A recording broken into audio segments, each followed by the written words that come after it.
para pecinta film. Di video kali ini saya akan membahas alur cerita film Prison Break season yang pertama, menceritakan tentang seorang arsitektur jenius yang rela masuk penjara demi menyelamatkan kakaknya yang telah dituduh sebagai pembunuh kakak dari wakil presiden Amerika Serikat. Lalu, bagaimana keseruan perjalanan alur filmnya? Jangan lupa subscribe, like, komen, dan share sebanyak-banyaknya, dikarenakan season yang pertama ini memiliki 22 episode. Dan ini dia alur cerita film Prison Break season pertama episode pertama.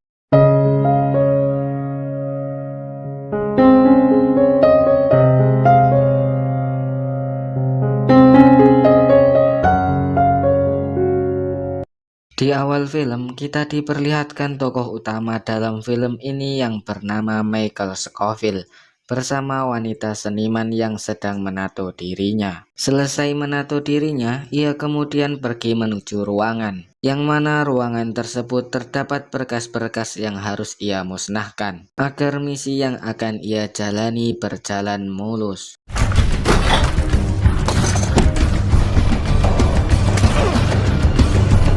Kemudian di keesokan harinya Scofield merampok salah satu bank yang berada di Amerika Serikat. Dan ketika polisi datang menyerbunya, ia justru menyerahkan dirinya begitu saja. Dari sinilah awal mula misi itu dimulai. Take some additional time to consider your response. I've already done that, Your Honor. Kemudian anehnya dalam sidang ia justru mengakui perbuatannya tersebut, sehingga membuat hakim serta pengacaranya heran dengan hal tersebut. Ketika hakim menyatakan bahwa ia bersalah dan harus dipenjara di Fox River serta menjalani hukuman selama 5 tahun, ia justru tersenyum lega. Dan inilah sedikit gambaran penjara Fox River yang dibilang keamanan paling ketat yang berada di Illinois. Dan perkenalkan, ini dia sipir paling beringas di penjara tersebut. Ia bernama Billy. Take a seat, fish. Ain't nothing to do up in here.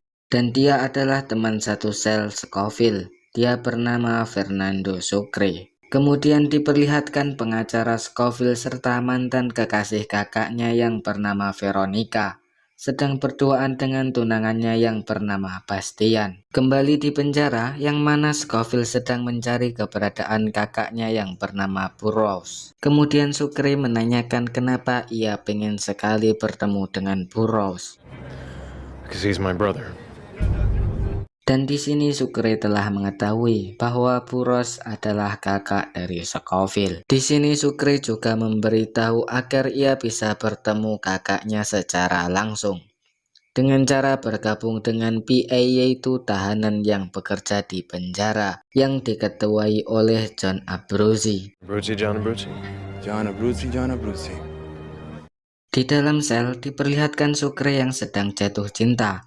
Akan tetapi ia bingung cara menyampaikan kata-katanya dalam surat yang ia tulis. Lalu Scofield memberi saran agar ia menulis kata gairah. Dan lucunya Sucre tidak bisa mengeja kata tersebut. Dan ini LJ, anak kandung dari kakak Scofield. Di sini ia sedang membeli barang semacam narkoba hirup. Tak lama kemudian polisi meringkusnya. Kemudian Scofield menghampiri John Abruzzi untuk dipekerjakan bersama tahanan di anggota PA. Akan tetapi Abruzzi menolaknya. Kemudian diperlihatkan dua orang yang sedang berbicara tentang orang yang menjebloskan John Abruzzi ke dalam penjara. Dan salah satu di antara mereka melihatkan foto yang tidak lain adalah Fibonacci, orang yang menjebloskan John Abruzzi ke dalam penjara. Lalu Scofield berkunjung ke klinik untuk memeriksa dirinya yang berpura-pura terkena diabetes, yang tidak lain ini adalah misi dari dirinya sendiri. Dan dokter cantik tersebut bernama Sarah, mantan kekasih saya. Dalam klinik tersebut, Scofield pun memasukkan mainan origaminya ke dalam saluran air. Tujuannya untuk mengecek kemana arah air tersebut. Kemudian diperlihatkan Paul dan Danny, tangan kanan orang yang ingin membunuh Burroughs kakak Scofield, yang sedang merencanakan pembunuhan Uskup Morro, orang besar di sana, atau bisa disebut pendeta. Kemudian Shin pun berpindah ke penjara. Diperlihatkan Burroughs yang sedang berada di gereja yang terkejut ketika ia melihat adiknya berada dalam penjara yang sama. Di sini, Michael Scofield memberitahu rencana membawa lari dirinya. Scofield, get it together. Pope wants to see you. Kemudian, di dalam sel tahanan, Scofield dipanggil oleh kepala penjara yang bernama Pop. Pop menawarkan kepada Scofield untuk membenahi karyanya, yaitu Taj Mahal. Dikarenakan Pop tahu Scofield seorang insinyur jenius. Akan tetapi di sini Scofield menolaknya. Lalu Scofield mendapatkan kunjungan dari Veronica. Dan disinilah Veronica mengetahui rencana Scofield. Lalu Scofield meminta agar ia membantu menemukan siapa dalang yang ingin membunuh kakaknya yang telah memalsukan berkas tersebut. Kemudian diperlihatkan Paul dan Danny yang sedang menemui Uskup Morro yang memintanya untuk mencabut penundaan hukuman mati Burroughs, kakak Scofield. Akan tetapi Uskup menolaknya, yang membuatnya ia harus terbunuh di malam itu. Dan di sini John Abruzzi mendapatkan kabar bahwa telah ada orang yang mengetahui keberadaan Fibonacci dengan mengirimnya lipatan burung dari kertas seperti origami. Dan diperlihatkan Scofield yang sedang melihat origaminya yang ia masukkan lewat klinik telah sampai di tengah lapangan tersebut. Tak lama kemudian ia menghampiri seorang yang bernama D.B. Cooper dan menceritakan sedikit tentang kisah hidup D.B. Cooper. You knew Marla? You mean Anne? East Farmington. You mean West Wilmington? No more tests. Promise. Lalu John Abruzzi datang menghampirinya dan menanyakan keberadaan Fibonacci. Akan tetapi Scofield tidak memberitahunya yang kemudian ia dihajar oleh John Abruzzi.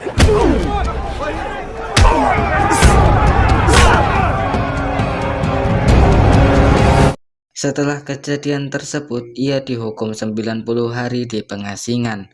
Dan di sini Scofield memberitahu apakah dirinya tidak ada harganya untuk Taj Mahal miliknya. Lalu Scofield memberitahu kepada Pop bahwa susunan karyanya tidak benar dan sambungannya tidak akan bertahan lama. Mendengar hal itu membuat kepala penjara tersebut memberinya keringanan dalam masa tahanan. Kemudian di malam harinya diperlihatkan Uskup Morro yang telah terbunuh tidak lain oleh Paul dan Danny.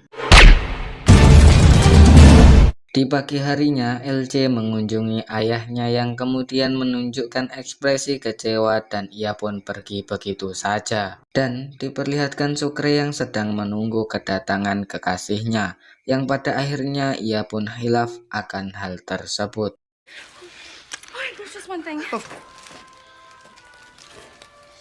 Lalu Scofield kembali berkunjung ke klinik untuk cuci mata, serta melihat kondisi di luar sana yang akan ia jadikan sebagai salah satu jalan keluar.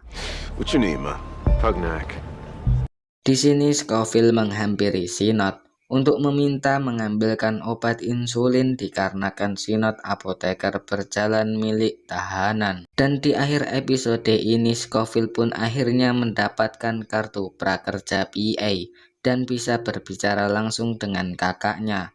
Kemudian ia memberitahu tato dalam tubuhnya yang ternyata itu adalah beta dari penjara tersebut. Dan bisa disimpulkan bahwa Scofield lah arsitek dari penjara tersebut.